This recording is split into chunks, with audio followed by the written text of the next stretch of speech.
Hi friends, నేను మీ గేందర్ని. ఈరోజు మన టాపిక్ రాజసాబ్ పోస్ట్ పోన్ అని టాక్. 200 కోట్లు వచ్చాయంటున్నారు, 25 కోట్లు మ్యూజిక్ వచ్చాయంటున్నారు.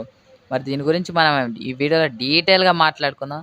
అంతకంటే ముందు ఇప్పటివరకు మన ఛానల్ ఎవరైనా సబ్స్క్రైబ్ చేసుకోకపోతే please try to subscribe and click the bell icon. ఇంకా లేట్ చేయకుండా మన వీడియోలోకి అయితే వెళ్ళిపోదాం. ఓకే ఫ్రెండ్స్, ఈ మధ్య ఎక్కువగా సినిమాకి ఏ సినిమాకైనా హైప్ వస్తే మాత్రం సోషల్ మీడియాలో ఆ మూవీపై ఎలా అయినా నెగిటివ్ టాక్ వచ్చేలా చేస్తారు. రీసెంట్గా అదే జరిగింది. మారుతి డైరెక్షన్లో వస్తున్న high voltage comedy horror love fantasy movie Raja Saab. ఈ మూవీపై ఫేక్ రూమర్స్ చాలానే జరుగుతున్నాయని చెప్పాలి. ఎందుకంటే రాజసాబ్ మూవీ టీం నుంచి ఎలాంటి పోస్ట్ పోన్ అనౌన్స్మెంట్ అనేది రాలేదు. బట్ సోషల్ మీడియాలో మాత్రం రాజసాబ్ పోస్ట్ పోన్ అయిపోయింది, ఇక డిసెంబర్ 25న రావట్లేదు అని అయితే ఫేక్ రూమర్స్ క్రియేట్ చేస్తున్నారు.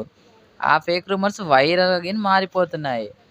మరి అండ్ ఈ Raja Saab movie non theatrical rights 200 కోట్లు వచ్చాయని ఫేక్ రూమర్స్ క్రియేట్ చేస్తున్నారు. ఇది నిజమా అబద్ధమా అంటే అబ్సల్యూట్లీ అబద్ధం అనే చెప్పొచ్చు. ఎందుకంటే మూవీ టీం నుంచి ఎలాంటి పోస్టర్స్, అప్డేట్స్, అనౌన్స్మెంట్స్ రాంది ఎలా నమ్మాలి?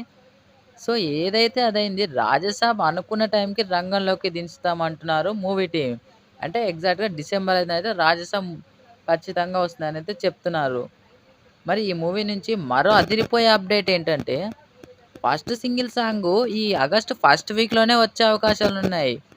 ఇక టీజర్‌తోనే బాక్స్ ఆఫీస్ షేక్ చేసింది ఈ రాజసాబ్ మూవీ. ఇంకా సాంగ్‌పై అయితే భారీ అంచనాలే ఉన్నాయి ఫ్యాన్స్ పై. అంటే ఫ్యాన్స్ ఈగర్‌గా వెయిట్ చేస్తున్నారు. ఫస్ట్ సింగిల్ సాంగ్ ఎప్పుడొస్తదో, ఎలా ఉంటుంది, తమనన్న బీజీఎం ఎలా ఇచ్చారైతే గట్టిగానే ఎదురు చూస్తున్నారని చెప్పాలి. ఓకే ఫ్రెండ్స్, మరొక అప్డేట్‌తో మళ్ళీ మీ ముందుకొస్తాను. Thanks for watching.